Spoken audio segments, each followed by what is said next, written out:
Hey everybody, welcome back. So one thing I thought would be fun to do, and somebody kind of said something to me that gave me the idea for it, was to do a 1-year update on some of the tools and equipment that I've either purchased for myself or that have been given to the channel for the purpose of test and review. And one of the ones I want to start with, and I'm going to do for others, and some of them are not going to be 1 year, some of them are going to be longer than 1 year.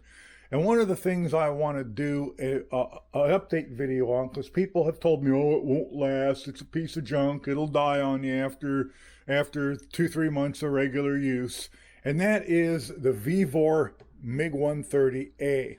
This is the first inverter welder that I purchased and that I've owned. And I bought it because my first welder, well, let me show it to you here. So this little gem is the first wire feed welder I ever bought, probably 35 years ago. Bought it off a Mack tool truck. You can see, though, it's made in Italy. I forget the name of the company that actually made these for Mack tools. But it's a good little welder, and I used it for a lot of years. It's designed, of course, for solid MIG wire with a gas bottle, and there's a gas bottle on the back of it. And the reason I quit using it, a couple of reasons. One is I used to be able to get that gas bottle back there. I used to be able to get that gas bottle filled for $20. Now it's over $100. And if you don't use it very often, it will bleed down no matter how tightly you shut the valve. They all do. My oxygen acetylene bottles do as well, which is why I use a plasma cutter now instead of a torch. But the polarity on this one can't be reversed. And that means it can't run flux core wire, and that's the main reason why I went out and bought the Vevor MIG 130. Okay, so now that we've established that, this is the first inverter flux core welder I bought for myself. And I bought it, obviously, because at the time it was only $120. And I needed to have a flux core welder or any kind of wire welder that would not require a gas bottle, and this is the one I bought. Now, this welder works pretty darn good. I have not had a single reason to regret purchasing it. I ran the 2-pound spool of wire that came with it. I ran 2 1-pound spools of the Lincoln wire through it. I ran a full spool of the Harbor Freight Vulcan wire. I have run 1 full spool of the INE wire through it, and nearly a full spool of this Eagle Arc, which I had bought locally, through it. And I ran another 2-pound spool of unknown Chinese wire that had no brand name on it. I forget how I obtained it, but it might have come with another welder, but I remember I got it and I really liked it. I thought it was pretty good, but I have no idea what it was. So as you can see, it still has a little bit of that Eagle Arc wire in it, and that's a wire I can buy locally, really inexpensive, and I'm pretty impressed with the way it works. So with that being said, I've actually had this 15 months. My initial review, as I said, I'll put a link to it above. It was actually in February of last year. It still has the original MIG gun on it. The only change I made was I took off the nozzle meant for a shielding gas, and I put on a nozzle meant for flux core. And it's not even a nozzle, it's just a protector. And the gun is actually meant for gas delivery because it has the holes in it.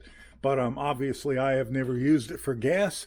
I have tried stick with it a little bit, and it can also do lift TIG, and came with the TIG torch. This tends to be the welder that I just grab and go with.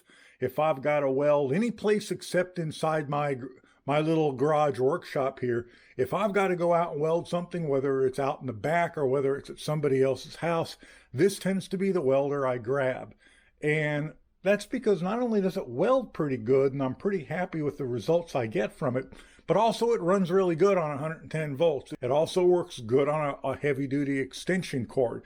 Like this one, I've got this heavy-duty extension cord here, and it runs really good on that cord. So that's one of the reasons I tend to grab it and go, because it's been good to me. This is a 110 only welder. It is not 220 capable, so if you plug it into 220, don't be shocked if you let all the magic blue smoke out.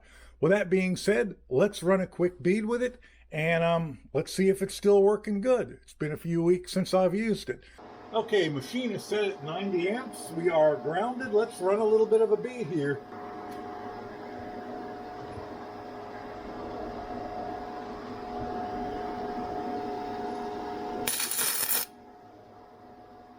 Welder is set, the helmet is set to the cut setting.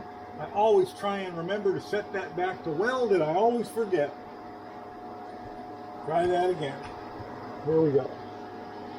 I'm seeing stars, but let's do it anyway.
There are the beads we just ran. Like I say, these others, this one, and this one were run with the Vevor, you know, when I did that setup video. These two are the ones we just did that turned out nice. And that little awful looking thing, that's when I was trying to record it while I was trying to manually hold a welding lens over the camera with one hand and then weld with the other while I was looking through the camera screen, and you could see about how well that worked out for me. That was the last bead we just run, and as I mentioned, I can't weld a straight line to save my life unless I have some kind of marker or some kind of gap to go into. So that works pretty well. So what's my 15-month update on the Vevor MIG 130? It's still working fine. It's still my main go-to welder if I have to plug into 110. It does a great job. It's worked well with every wire I've put in it. I have absolutely zero complaints about it. If it's still being made, and I don't know that if it is, but if it is, I'll put an affiliate link, of course, to it below. And I highly recommend it as a very inexpensive flux core inverter welder. So, quick little update. Hope you guys enjoyed it. Like I say, I will put links in the cards to both my original review of this and my setup video for it, and I will catch you in the next one. Bye for now.